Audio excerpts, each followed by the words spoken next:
자, 86번으로 갑니다.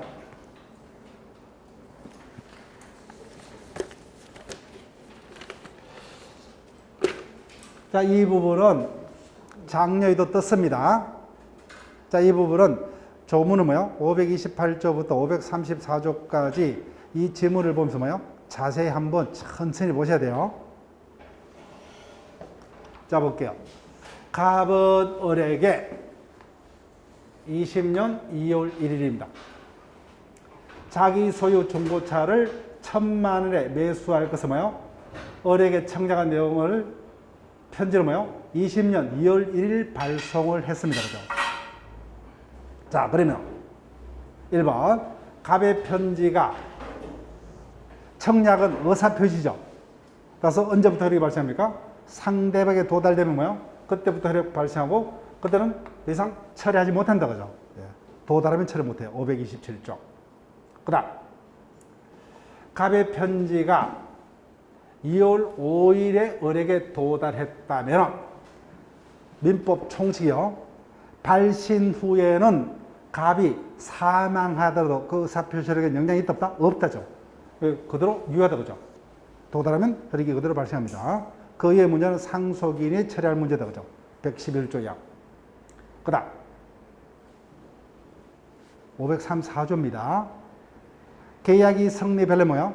단순히 오케이 해야 되죠. 그죠? 그런데 을이 중고차를 900만 원에 사겠다. 그죠? 900만 원에 사겠다. 변경을 간 성락이죠. 이는 뭐요? 갑의 청약의 거절이다. 그죠?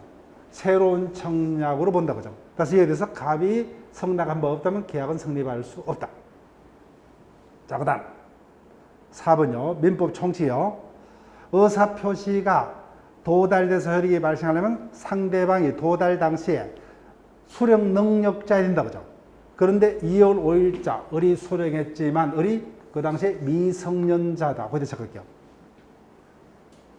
상대방이 제한 능력자라면 수령 능력이 없죠. 그죠?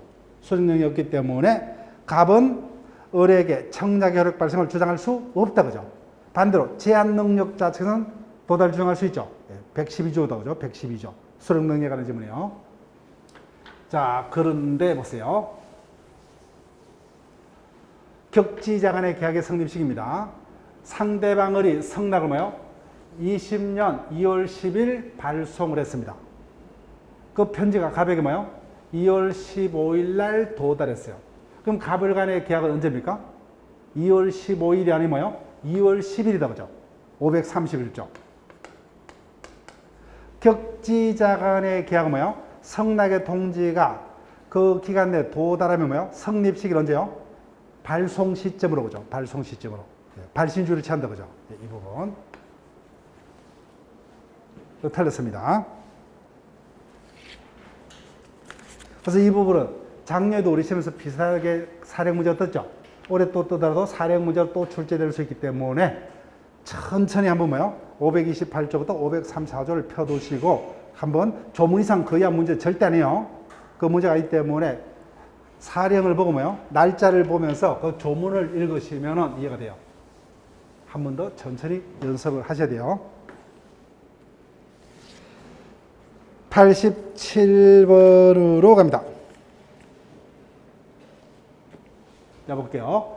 옳은 것을 모두 고르면 1번 성락기간을 정하지 아니한 계약을 청약을 한 자가 529조다. 그죠? 상당 기간 내 성락의 통지가 어야 되죠?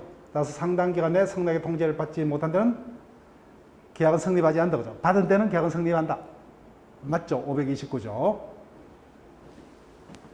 그 다음 리엇 532조입니다. 의사실현에 의한 계약 성립.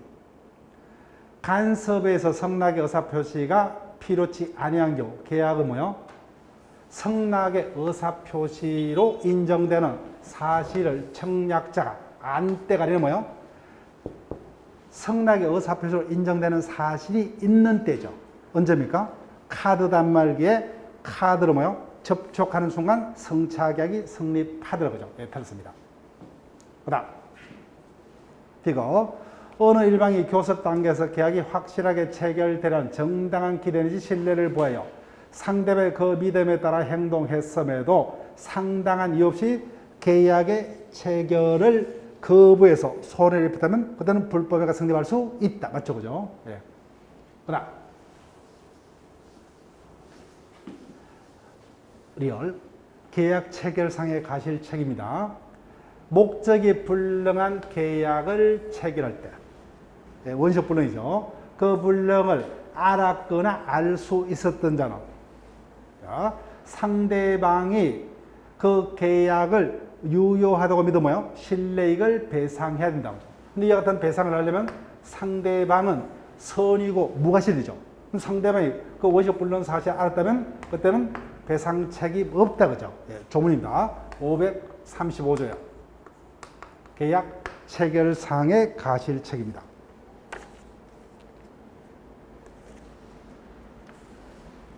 그 조합은 여러분들 하시고 이 부분도 조문이요.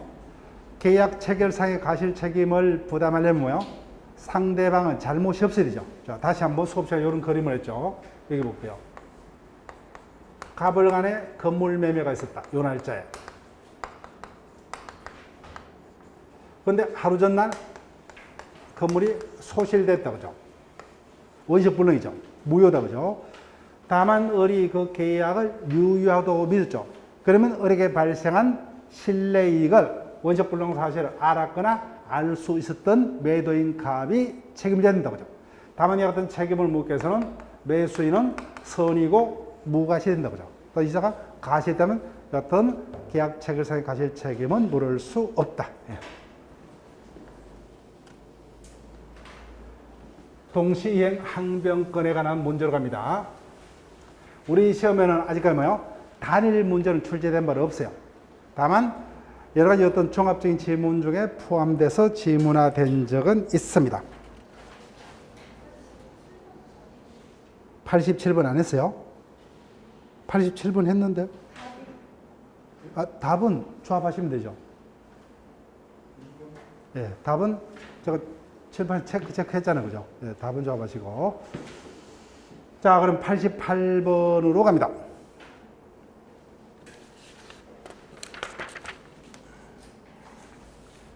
동시이행 관계에 있는 것을 모두 고르며 임대차가 종료하면 뭐요? 임대인은 임대차 보증금을 임차인에게 반환할 의무가 있고 반대로 뭐요? 임차인은 그 목적물을 임대인에게 반환할 의무가 있죠. 양자의 의무는 동시이행 관계 맞죠? 자, 리언해 볼게요. 자, 상주를 보세요. 은행에서 저당을 잡고 돈을 빌려왔습니다. 그럼 나의 채무 변제와 은행의 저당권 말소 등기 의무가 동시이행 관계입니까? 아니면 뭐요? 내가 먼저 변제를 끝내만 등기를 말소해 줍니까? 상적으로.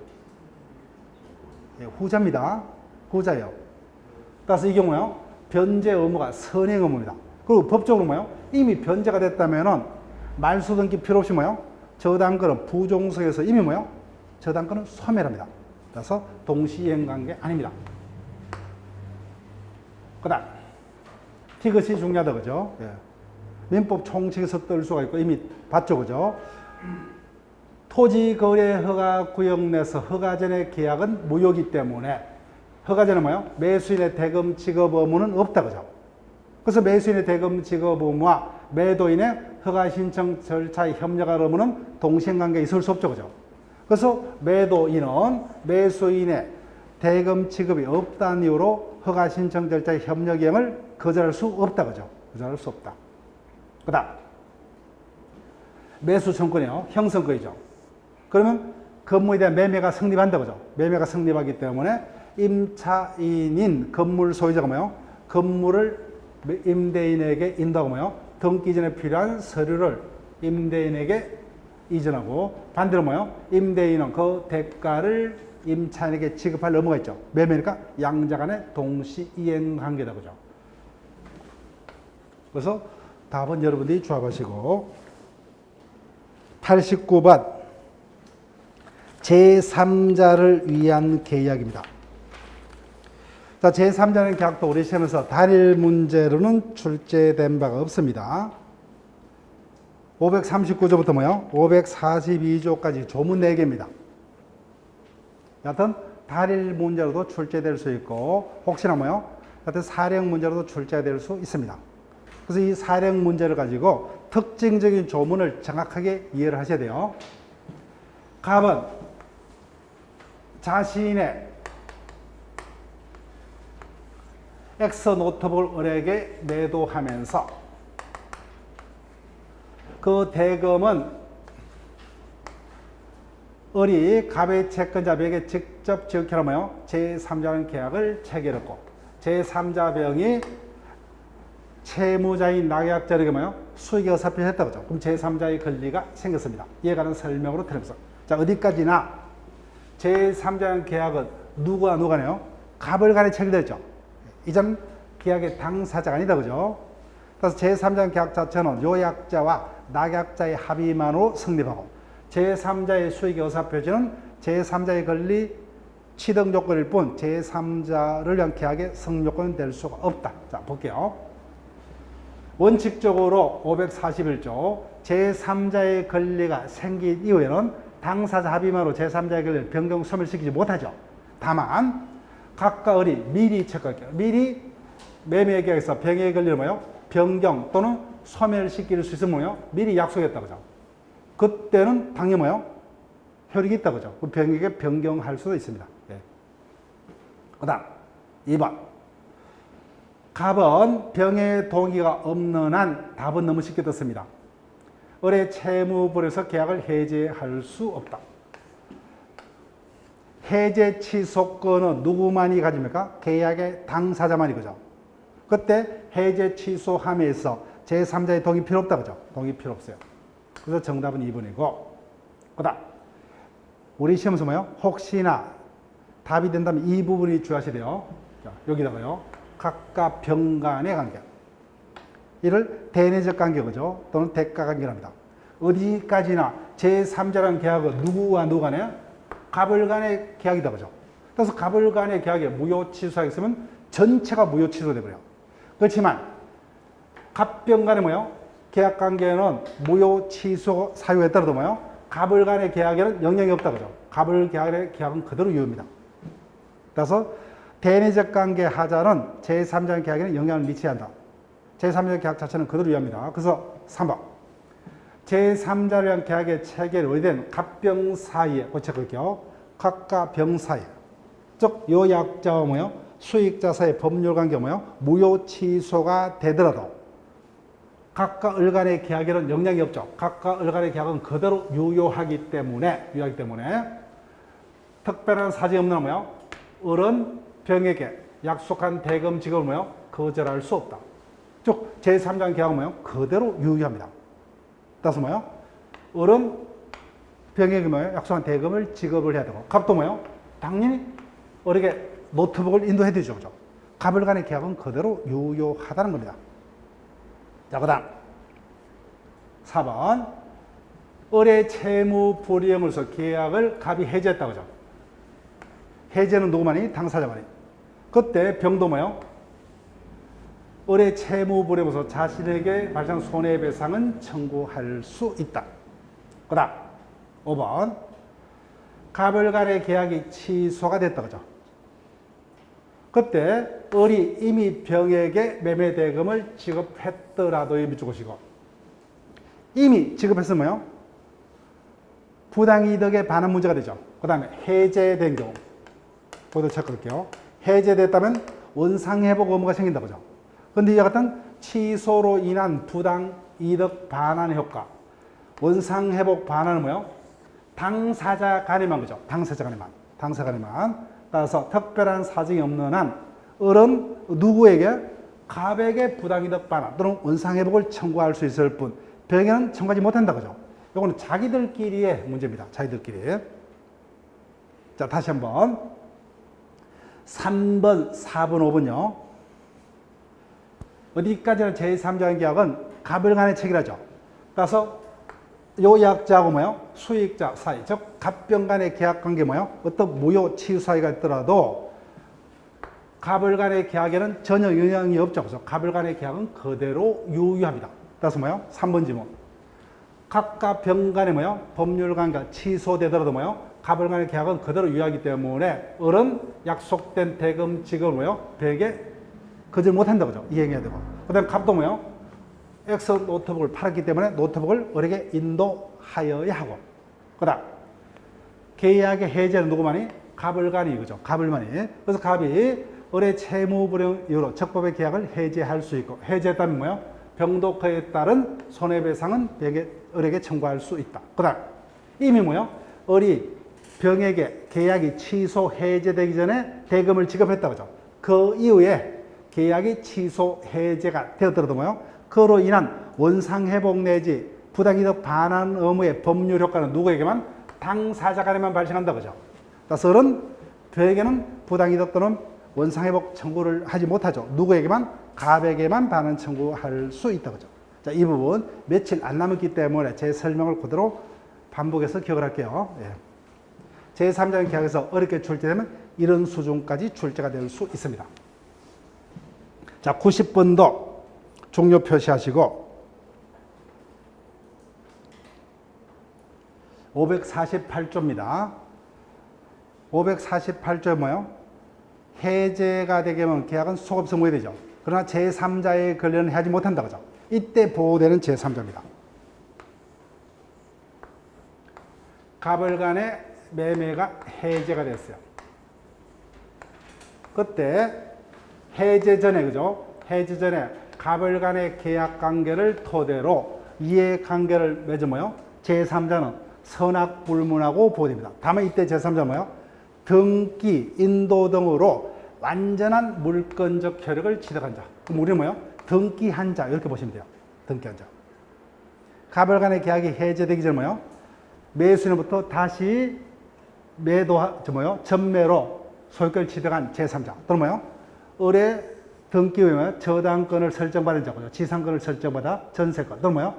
대항력의 임차권을 취득한 자. 가압류 등기한 자. 이런 자들이죠. 등기한 자. 이런 자들이 보호됩니다. 선악불문하고. 자, 외울게요. 보호되는 제3자에 해당되지 않는 자. 채권 동을 이렇게 채권. 자, 보세요. 갑은 을에서 어떤 채권이 있어요? 대금 채권을 가지고 있죠. 그죠? 그런데 갑을 간의 계약이 해제돼 버리면 채권은 없어진다. 그죠? 따라서 채권 자체를 양수한 자. 안 됩니다. 기분 볼 필요 없어요. 그런데 보세요.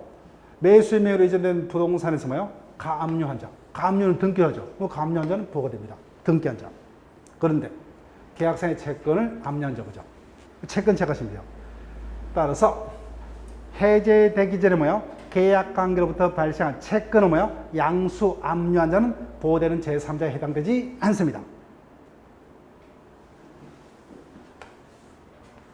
요 정도는 기억할게요. 네. 그래서 보호되는 제3자는 뭐요? 해제되기 전에 계약 관계를 토대로 뭐요?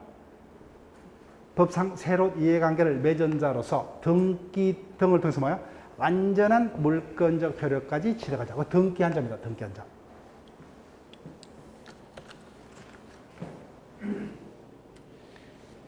자, 그 다음 91번으로 갑니다.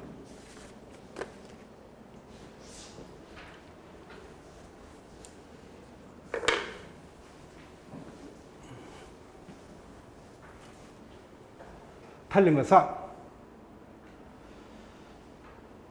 여기 볼게요. 법정 해제는 채무자의 채무 불이익을 이유한다 그죠? 원칙 이행 지체를 이유로 채권자가 해제하려면 뭐요? 바로 해제 못하죠. 원칙 최고하고죠. 544조죠. 최고하고, 즉 상당 기간을 정해서 최고한다 그죠? 그럼에도 불구하고 뭐요? 채무자가 거기에 이행치 않으면 비로소 해제할 수 있죠. 그런데 다만 예외적으로 최고가 필요 없죠. 최고 필요 없는 경우 채무자가 미리 이행치 아니할 의사를 표시할 때 그죠? 이행치 아니할 의사를 표시한 경우.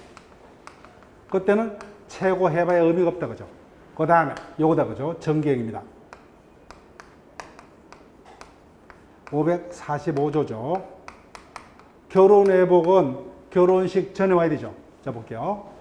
계약의 성질 또는 당사자 의사표시를 일정한 시일 또는 일정 기간에 이행치 않은 계약의 목적을 달성할 수 없는 경우. 이와 같은 계약을 뭐예요? 정기행위란다 그죠. 정기행위. 정기행위는 일방이 그 시기에 이행처는 뭐예요? 특징. 최고 필요 없이 그죠. 최고 없이 바로 해제할 수 있다 그죠. 원칙적으로 뭐예요? 최고를 하고 해제를 해야 됩니다. 근데 이 두 가지 경우는 최고가 의미가 없죠 그죠. 미리 이행치 않을 의사를 표시한대요. 그 다음 뭐예요? 정기행위는 그때 이행이 없으면 계약의 목적을 달성할 수 없기 때문에 최고가 필요 없어요. 자, 그 다음 원상회복의 반환법입니다. 우리 시험에도 예전에 한번 답이 됐어요. 일방이 계약을 해제하면 뭐예요? 각 당사자는 선악불문하고 원상회복 업으로 부담한다고 했죠. 그때 반환령이 금전이라면은 받은 날로부터 이자를 가산해야 됩니다. 받은 날로부터. 그 다음 3번 민법 총칙이죠. 채무액과 변제가 특정되어 있는 회사 채무죠. 여기 체크하시면 되죠. 이 같은 확정 채무에 보정을 한 자는 뭐예요? 사임했다는 이유로 보정계약을 해지할 수 없다. 그죠? 해지할 수 없다. 그 다음 4번 지문도 기억을 하셔야 돼요. 이행불능으로 인하여 계약을 해지하려면 즉 채무불이죠. 채무불이행을 이유로 계약을 해지하려면 뭐예요? 그 불능이 채무자의 기책 사유여야 한다. 여기까지 믿어보시고 따라서 매도인의 소유권 이전 의무가 뭐예요? 이행에 불능이 되었지만 그 불능이 뭐예요? 매도인의 잘못이 아니라 매수인의 기책이란 뭐예요? 그때는 매도인의 잘못이 없죠. 그때 매수인은 이행 불능에서 계약을 해제할 수 없다. 기억하셔야 돼요. 그래서 이행 불능을 이유로 채권자가 뭐예요? 계약을 해지하려면 그 이행 불능이 누구에게 기책이 있어야 돼요? 채무자에게. 채무자에게. 그 다음 5번 지문 잔대금 체크하시면 되죠. 계약서를 보니까 뭐예요? 매수인이 잔금 지급일까지 그 대금을 지급치 못하면 별도 의사표시 없이 자동적으로 계약이 해제된다는 취지의 약정이 떨어도 뭐예요? 그 기간에 도감함으로 매매 계약이 자동적으로 해제되지 않는다 그죠? 않는다. 문제집이 있었죠. 이 점이 중도금과 다르다 그죠? 중도금에 대해서 뭐예요? 당사자 간에 그 약정한 일자에 중도금이 지급되지 않으면 그 날짜에 자동적으로 계약이 해제된 것으로 본다는 약정이 있다면 그 기간에 도감함으로 계약이 자동적으로 해제된다 그죠? 그렇지만 잔금은 다르죠. 매매 계약에서 매수인의 잔금 지급 의무와 매도인의 이전 등기 의무가 동시 이행 관계에 있으므로 아무리 같은 약정이 있었더라도 뭐요? 매수인은 매도인이 등기를 이전하기까지는 잔금을 지급할 필요가 없죠. 따라서 이와 같은 사유유마로 바로 계약이 자동으로 해제된다고 볼 수 없다 그죠? 이 지문 아직까지 답이 된 적은 없어요. 예.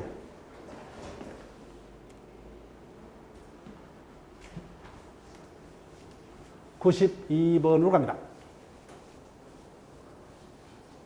자, 매매 파트로 갑니다. 첫 번째, 565조 계약금에 관한 지문이요.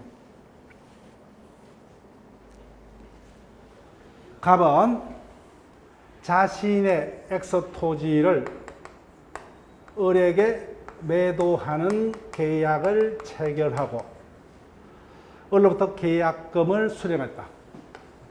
1번 답은 쉽게 떴습니다. 을이 지급한 계약은 뭐예요? 원칙적으로 해약금으로 추정한다 맞죠? 그죠?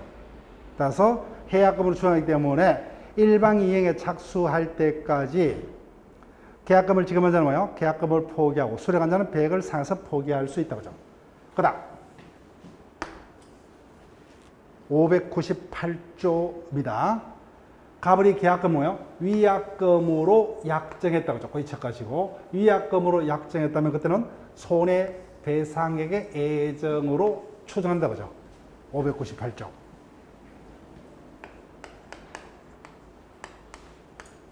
자, 그다음.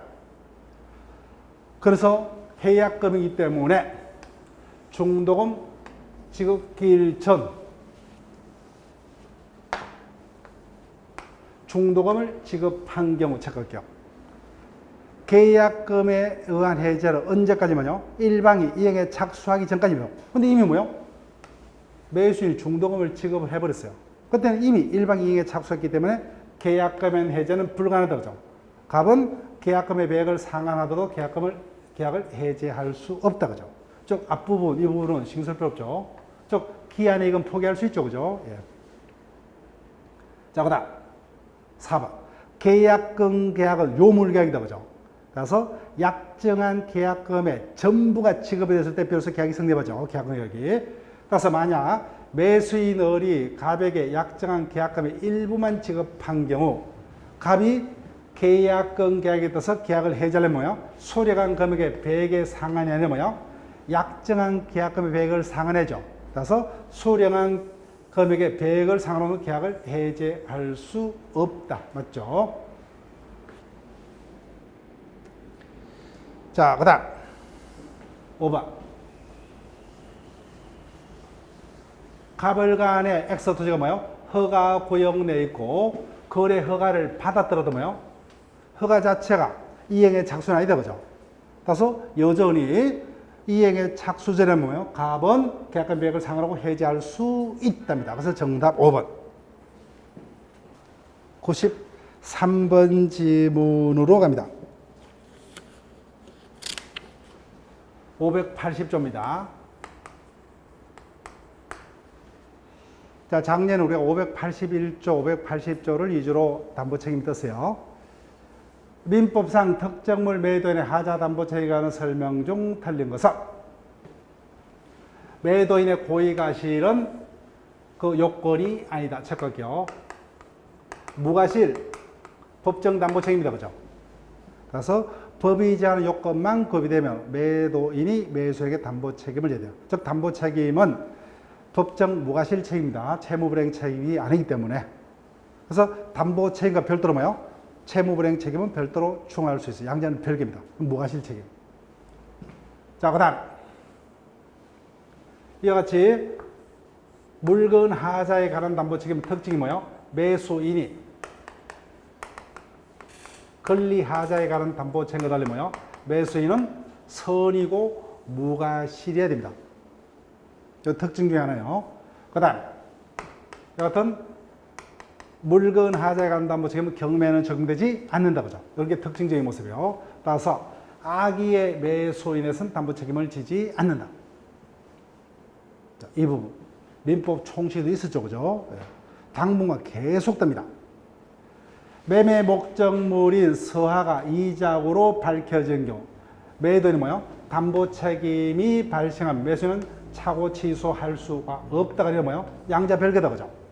담보 책임 성립 여하 상관없이 차고 취소할 수 있다. 네, 틀렸습니다. 그래서 정답은 3번이고 4번. 경매는 적용되지 않는다. 그죠? 경매 목적물에 하자가 있다고 하자 담보 책임은 발생하지 않는다. 경매는 하자 담보 책임에 관한 규정은 적용되지 않는다. 그죠? 즉 권리 하자에 관한 담보 책임만 경매만 적용됩니다. 특징적인 모습은 기억하시고. 그 다음 이와 같은 목적물에 하자가 있더라도 뭐요? 그로 인해서 계약의 목적을 달성할 수 있다면 뭐요? 해제권은 인정되지 않는다. 맞죠? 그죠? 예. 그때는 손해배상까지만. 그죠?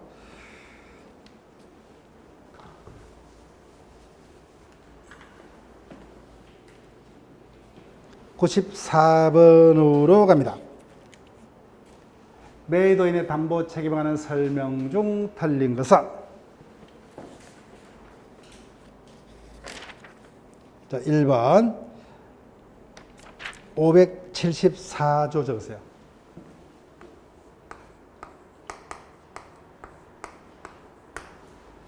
매매 계약 당시에 목적물의 일부가 이미 멸시. 그죠? 원식 일부 불능이죠. 그때 선의의 매수인. 자, 권리하자는 뭐요? 선의장에는 다 인정되죠. 그죠? 선의장이 다 인정됩니다. 그럼 선의자는 뭐요? 대금감액 청구할 수 있다. 맞습니다. 선의의 매수인은 다 인정돼요. 악의자에게도 인정되는 경우는 요거다. 그죠? 전에 일감, 저, 손해. 요 세 가지죠. 570조. 그 다음 뭐요? 572조. 그죠? 576조다. 그죠? 이 세 가지는 뭐야? 악의의 매수인다. 나머지는 뭐야? 선의의 매수인. 그 선의의 매수는 뭐야? 안 되면 무조건 틀려요. 선의의 매수는 다 담보책을 물을 수 있다. 권리자. 자, 여기 뭐요? 권리 전부가 타인에게 속해서 매도인이 그 목적물을 매수인에게 이전할 수 없죠. 그럼 선악불문하고 뭐요? 계약은 성립할 수 없기 때문에 매수인은 해지할 수 있다. 그죠? 모든 매수인이. 그 다음, 권리 일부가 뭐요? 타인에게 속해서 그 일부를 매수인이 취득해서 못 넘깁니다. 그 당연히 뭐요? 계약은 전부에 대해서 대금을 졌기 때문에 내가 일부는 소유권 취득 못하니까 뭐요? 그 사실 알았든 몰랐든 모든 매수인은 뭐요? 내가 취득하지 못한 만큼은 돈을 돌려달라고 하죠. 그래서 대금 감액은 모든 매수인, 악의자도. 그 다음 마지막에 부동산을 매수했어요. 근데 그 매수한 부동산에 저당권, 전세권이 설정돼 있어요. 그래서 저당권 등의 행사로 그 목적물에 대한 뭐요? 소유권을 취득할 수 없게 되었거나 이미 취득한 소유권을 잃어버렸다. 그죠? 그때는 뭐요? 모든 매수인이 그에 따른 손해배상 해제를 매도인에게 청구할 수 있다고 하죠. 근데 나머지는 누구만이? 선의의 매수인만이. 그래서 이 경우만 뭐야? 악의의 매수인도. 그럼 여기 속하지 않는 것은 뭐야? 선의의 매수는 무조건 다 된다고 하죠. 선의의 매수는 담보책을 물을 수 있다. 그 선의자가 있으면 뭐야? 다 할 수 있다 보시면 돼요. 자, 그 다음. 선의의 매수이다. 그죠? 575조입니다. 매매 목적물이 전세권 등으로 뭐요? 제한물권이 존재합니다. 그때 선의의 매수인은 계약의 목적을 달성할 수 없으면 해지할 수 있다. 맞죠? 그죠? 선의 매수이니까 볼 필요도 없어요. 그 다음 576조입니다. 저당권이 설정된 목적물에 매수인이 자신의 돈으로 소유권을 보존했다고 하죠. 매수인은 매도인에게 당연히 그 상한 청구할 수 있다. 그 다음 581조입니다. 종류로 지정된 매매 목적물이 특정된 이후에 하자가 발견된 경우 물건 하자의 담보 책임은 매수인이 선의 무과실이죠. 선의 무과실의 매수인은 하자 없는 물건을 뭐요? 청구할 수 있다. 그죠? 이게 특징이죠. 종류물 매매. 그때 선의 무과실의 매수인은 계약 해제 또는 뭐요? 손해배상 대신에 하자 없는 완전한 물건을 대신 급부 청구할 수 있다. 그죠? 자, 보세요. 권리 일부입니다. 권리 일부가 타인에게 속해서 매도인이 매수인에게 이전할 수 없다. 그죠? 그때 선의 매수인은 뭐요? 당연히 다 할 수 있다. 그죠? 선의 매수인은 계약 해제 플러스 손해배상 청구할 수 있다죠. 그 선의 매수인은 안 된다면 무조건 틀려요. 그 정답 5번. 572조입니다. 자, 임대차로 갑니다. 95번.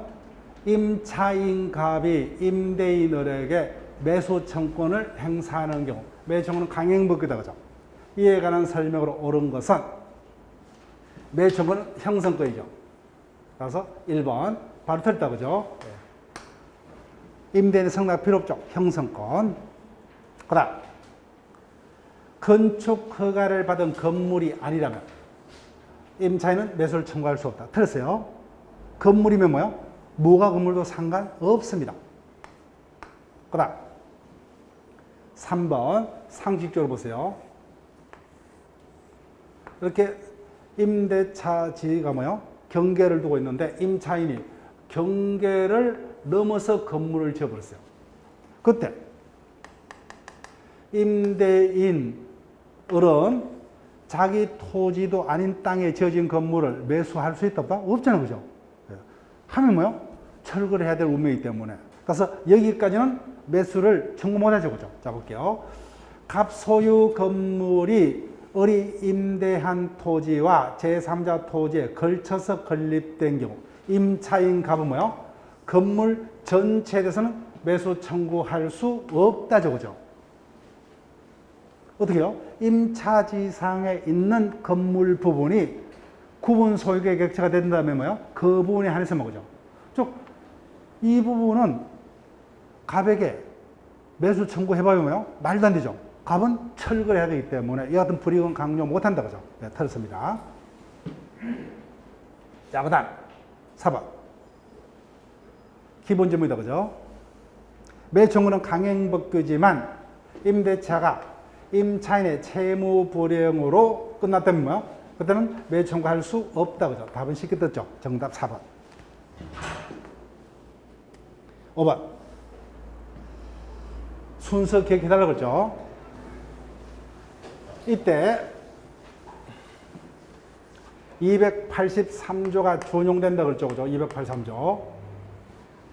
그래서 임대차 기간이 만료했을 때 지상물이 뭐요? 현존하면은 임차인은 먼저 뭐요? 임대인에게 계약 갱신을 먼저 청구하고 응하지 않으면 매청구다 그죠? 요 순서 제한 기억을 해달라고 했습니다. 그래서 지상권 파트보다는 뭐요? 여기서 출제될 가능성이 있다 그죠? 그래서 283조를 임대차에서 그대로 준용을 하고 있습니다.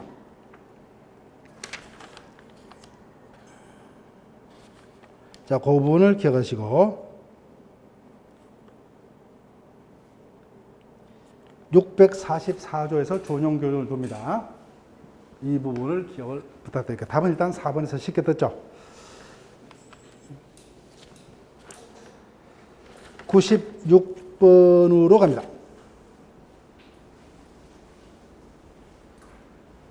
가장 잘못된 것은 이 부분은 기본이다 그죠? 임차권은 채권은 원칙적으로 제3자에게 대항하지 못한다.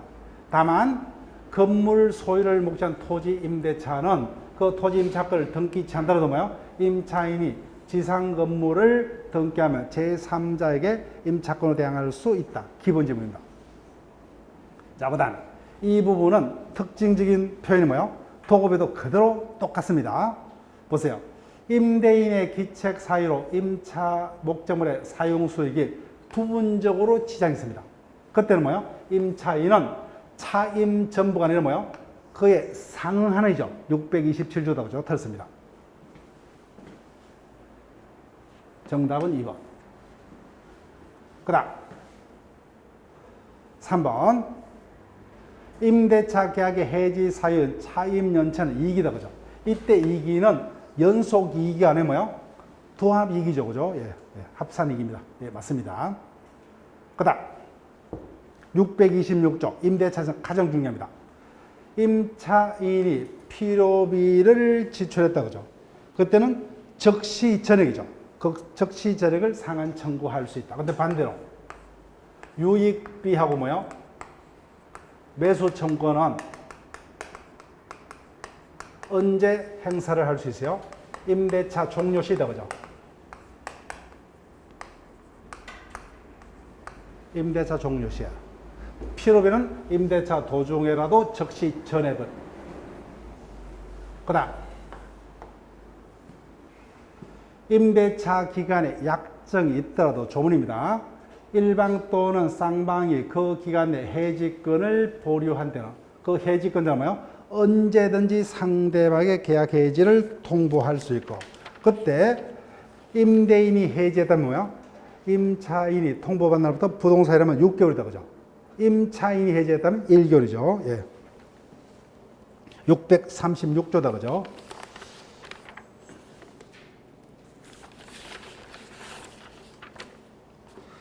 자, 위임 파트입니다. 위임은 조문 이상 이하도 절대 아닙니다.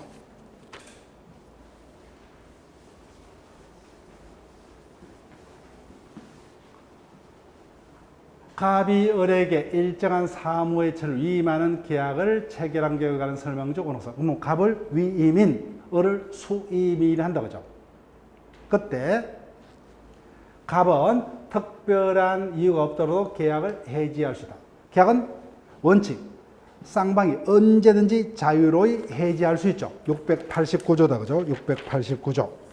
계약은 자유로이 해지할 수 있다. 다만 부득이한 사유 없이 채권하시고 부득이한 사유 없이 뭐요? 을에게 불리한 시기에 계약을 해지했다면 뭐요? 그로 인한 손해배상이 된다고 하죠. 반대로 부득이한 사유가 있다면 손해배상 필요도 없다 그죠. 이미 우리 시험에 출제됐던 지문이고.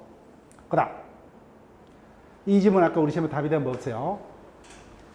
위임은 무상의 원칙이다 그죠. 그래서 보수를 약정하면 보수 지급해야 돼요. 그때 을이 위임 사무를 처리하는 도중에 자신에게 책임 없는 사유로 위임이 종료했다 그죠. 그때 을은 뭐요? 약정한 보수 전부가 아닙니다. 예, 틀렸어요. 약정한 보수 전부가 아니라 뭐요? 이미 처리한 그 사무의 비율에 따른 보수를 청구를 할 수 있다 그죠. 예, 686조 2항 3항입니다. 이미 처리한 사무의 비율에 따른 보수를 청구할 수 있다. 686조 3항. 그 다음. 자, 3번 갑니다. 수임인을이 위임계약상의 채무를 이행치 아니한 때 가보면 채고 없이 그 채무 불이행으로 계약을 해지할 수 있다. 채고 없이, 거기다 적을게요. 채고 없이 계약을 해지할 수 있다. 들었어요. 앞에서 채무자의 채무 불이행으로서 계약을 해지하려면 뭐요?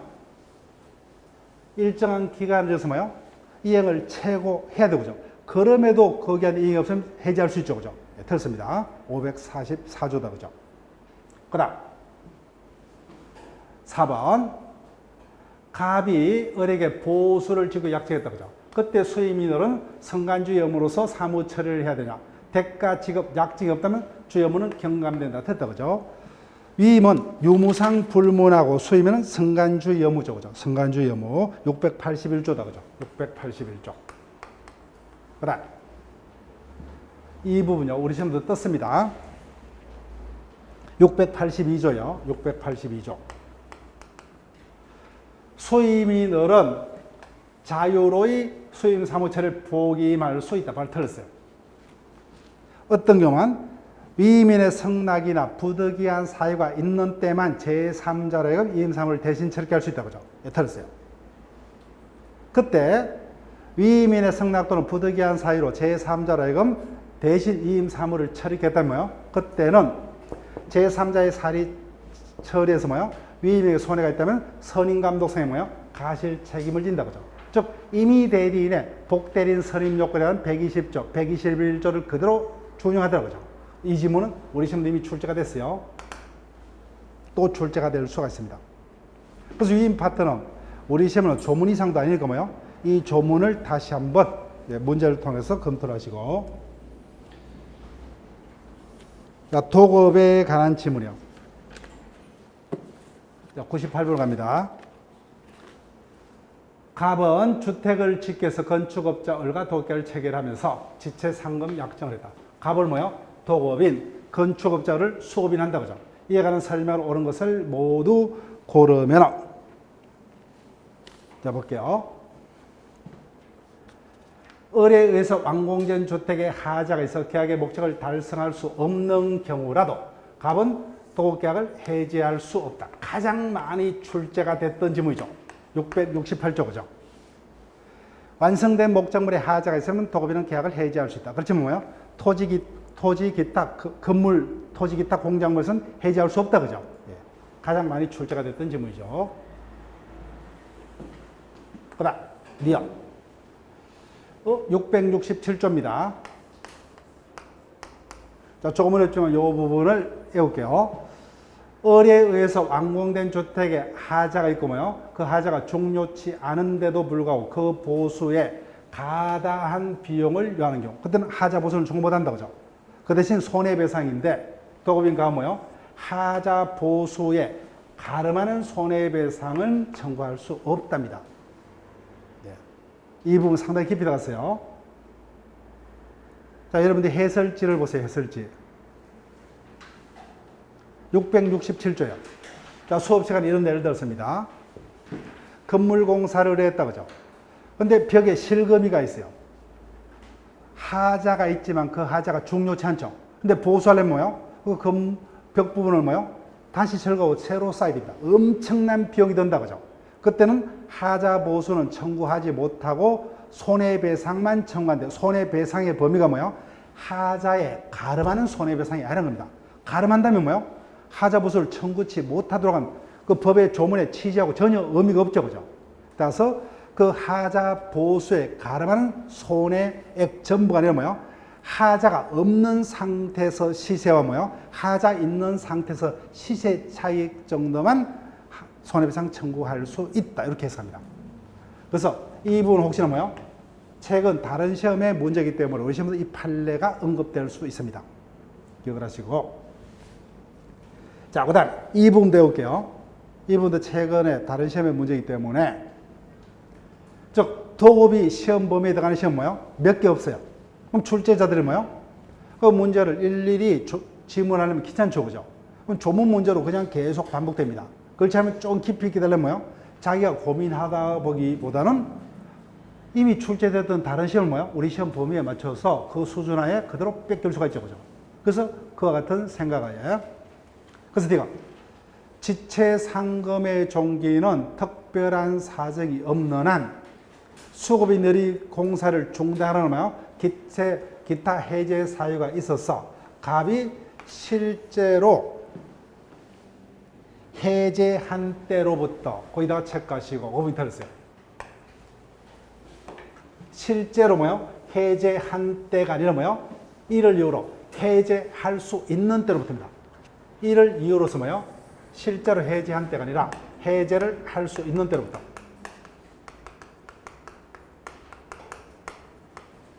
해제할 수 있는 때부터 다른 업자에게 뭐예요? 의뢰해서 완공할 수 있던 그 시점까지를 지체상금 발생 시기로 해석을 합니다. 그래서 조금 어렵더라도 뭐예요? 미연의 판례는 결론 정도만요. 결론 정도만. 자, 그 다음. 이를 예정된 준공기한 전에 도급계약이 뭐예요? 이미 해제가 됐습니다. 이미 끝나버렸죠.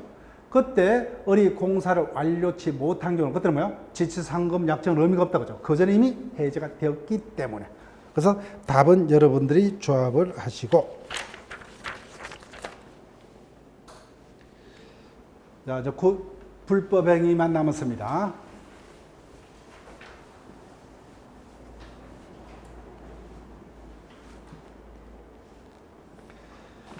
불법행위에 관한 설명으로 틀린 것은 1번. 최근 우리 시험에서 가장 많이 떴던 조문이다. 그죠? 공작물 하자에 관한 758조. 공작물의 하자로 타인에게 손해를 가한 경우에 점유자가 일탈 책임진다. 그죠? 점유자가 손해방지에 필요한 주의를 해태치 아니한 때에도 소유자와 연대하여 탈다. 그죠? 점유자는 가실이 있는 것만 책임지죠. 가실이 없으면 누구만이? 소유자만이. 그죠? 소유자의 책임은 특징이 무가실이죠. 그래서 무가실 불법행위 책임을 지는 자는 공작물의 소유자밖에 없다. 그죠? 나머지는 다 기본적으로 가실 책임이에요. 그래서 점유자가 뭐예요? 가실이 없다면 그때는 뭐예요? 소유자만이다. 그죠? 소유자만이. 이와 같은 표현이 있을 수 없죠. 점유자에게 가실이 있다면 뭐예요? 누구만이? 점유자만이. 점유자에게 가실이 없다면 뭐예요? 그때는 소유자만이. 양자가 연대해서 이런 표현이 있을 수가 없다. 그죠? 소유자는 점유자에게 책임이 없는 경우만 소유자가 2차적으로 그죠? 그래서 정답은 바로 1번이고. 자, 이 부분.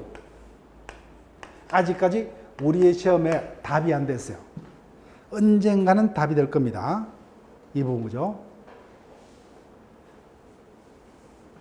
자, 얼마 전에 안타까운 사고가 있었다. 그죠? 예.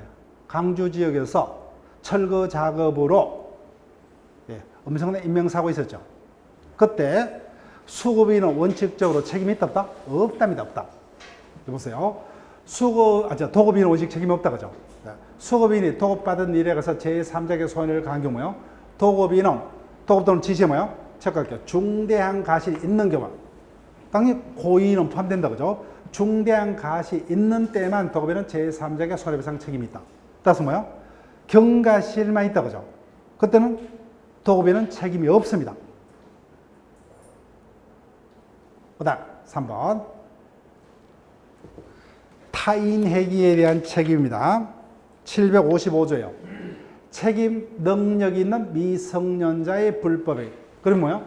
미성년자가 책임 능력이 있기 때문에 부모는 책임이 없죠, 그죠?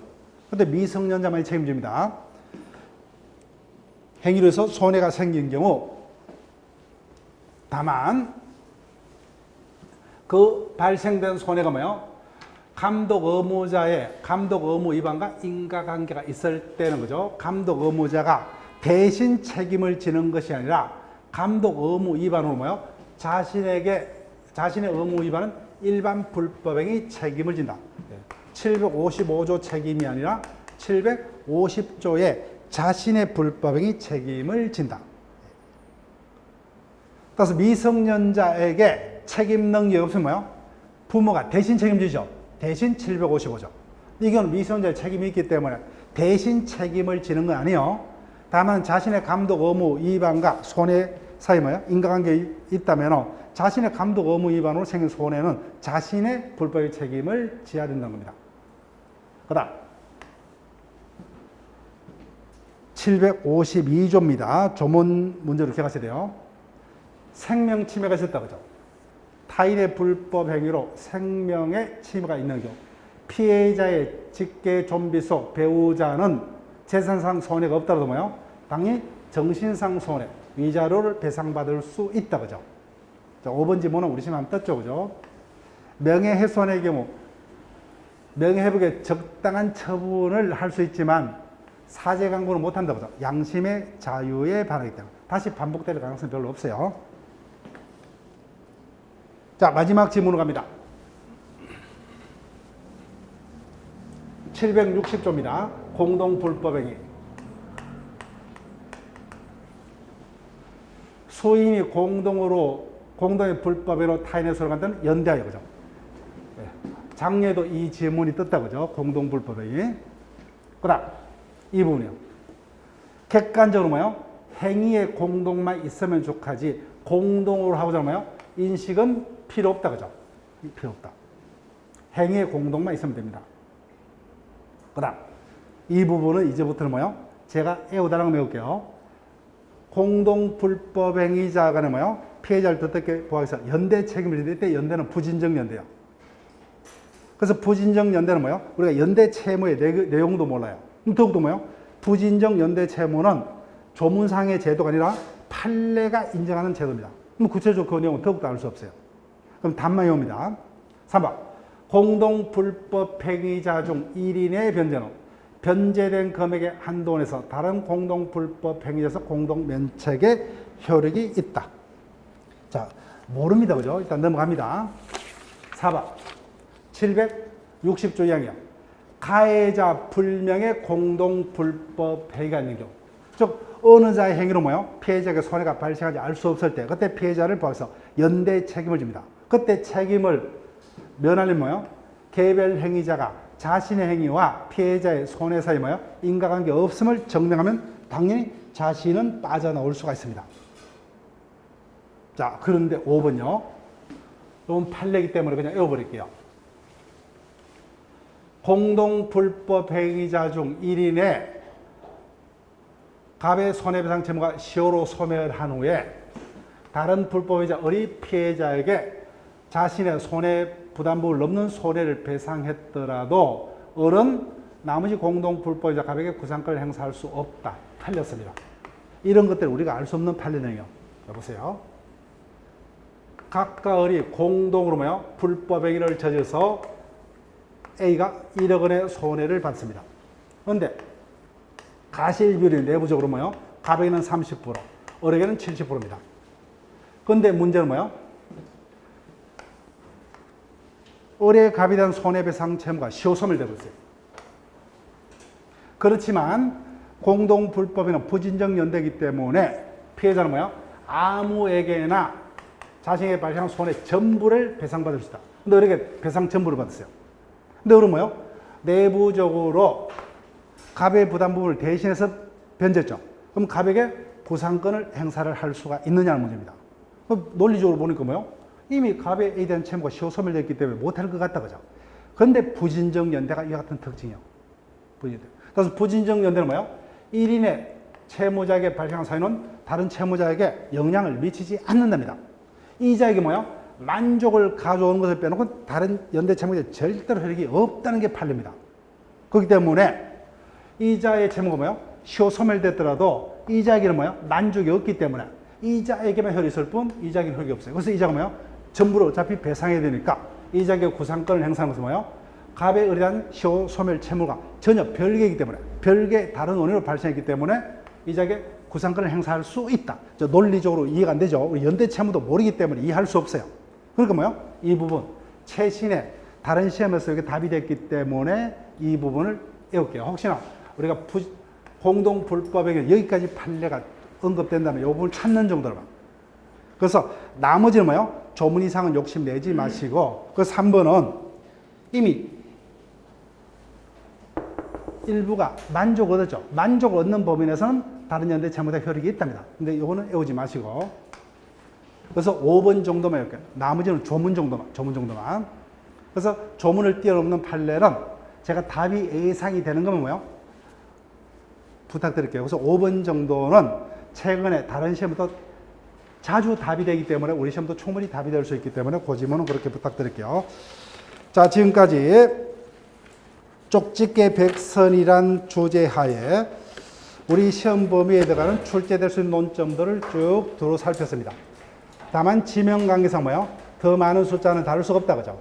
그래서 다른 형태의 어떤 지문도 출제 가능성이 있지만 특히 채권법 등에서는 최근에 각종 시험에서 사례형 문제로 출제된 지문을 주로 모았습니다. 우리 시험은 사례형 문제로 잘 출제가 안 되죠. 그렇지만 이 부분을 우리가 이해했다면 특징적인 모습을 더 쉽게 기억을 할 수 있다, 그죠? 예, 그런 용도로. 근데 우리 시험도 채권법에서 이제는 출제자가 뭐예요?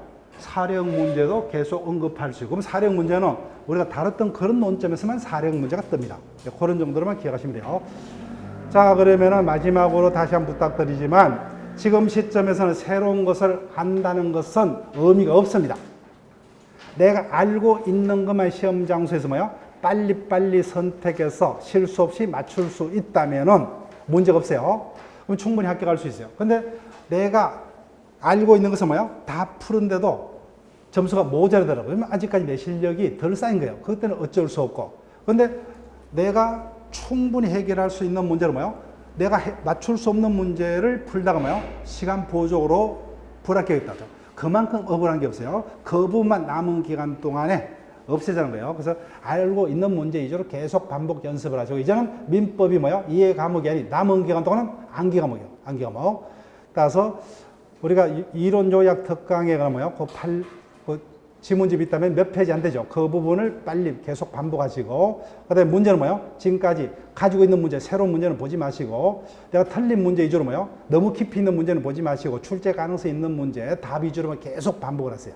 그래서 내가 알고 있는 문제만 맞추면 문제가 없습니다. 그 다음에 남은 기간 동안 다시 동형 모의고사 우리가 2회차가 남았죠. 그 다음에 또 최종 모의고사가 하나 남았다, 그죠? 3번 연습할 기회가 남았기 때문에 그 부분을 다시 빠짐없이 연습을 하시고 자, 그러면 오늘 수업 마칠게요. 예, 수고했습니다.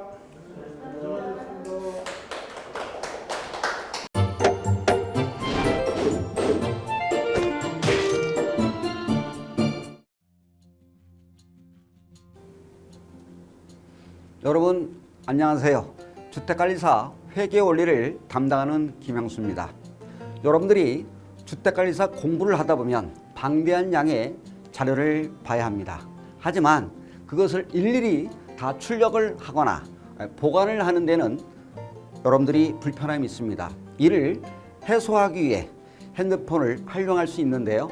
네이버 밴드라는 어플을 통해 필요한 자료를 보거나 다운을 받을 수 있습니다. 이 네이버 밴드를 활용하는 방법을 알려드리도록 하겠습니다. 자, 1단계. 자, 네이버 밴드 어플을 다운받습니다. 가장 먼저 안드로이드 버전은 플레이 스토어를 클릭합니다. 아이폰은 앱스토어에서 하시면 됩니다. 그 다음 검색창에서 네이버 밴드를 검색하시고 다운 혹은 설치를 클릭하시면 됩니다. 2단계 밴드 어플에서 주스모를 검색합니다. 설치가 완료되면 어플을 눌러 밴드를 실행시키겠습니다. 밴드 어플을 누르면 이측 상단에 돋보기 모양의 아이콘이 보입니다. 이 돋보기 부분을 클릭하면 맨 위쪽 하얀 공간이 생기는데요. 이곳을 눌러 주스모라고 검색을 합니다. 자, 검색 결과로 주택관리사 수험생 모임이라는 밴드가 뜹니다. 검색 바탕에 하얀 글자의 밴드입니다. 여기를 누릅니다. 3단계 해당 주스모 밴드로 들어갑니다. 이 밴드는 주택관리사를 공부하는 수험생들을 위한 밴드입니다. 수험생들을 위한 시험 정보나 자료가 업로드되어 있어 공부할 때 활용할 수 있는 밴드입니다. 보시는 것과 같이 공지사항이나 강의 자료가 제공되고 있습니다. 4단계 또 다른 꿀팁 모바일 일일 학습입니다. 이제 핸드폰으로 짬 시간을 활용하여 공부하는 학습법을 알려드리겠습니다. 자료 페이지에서 뒤로 가기를 누르면 처음 봤던 페이지가 뜹니다. 여기서 내려가 보세요. 모바일 일일 학습이란 코너가 보입니다. 이 부분을 누르면요, 교수님들이 매일 업데이트하고 있는 강의 자료들이 보입니다.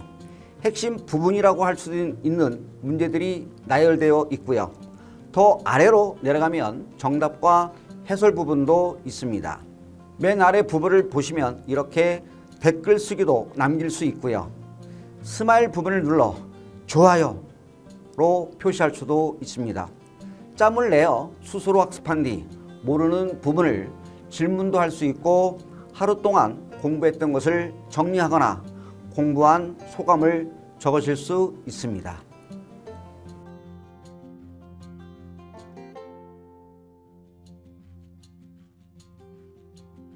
자, 여러분 지금까지의 과정과 같이 주스모 밴드 가입 시 매월, 매주, 매일 업데이트되는 다양한 양질의 자료를 접할 수 있습니다.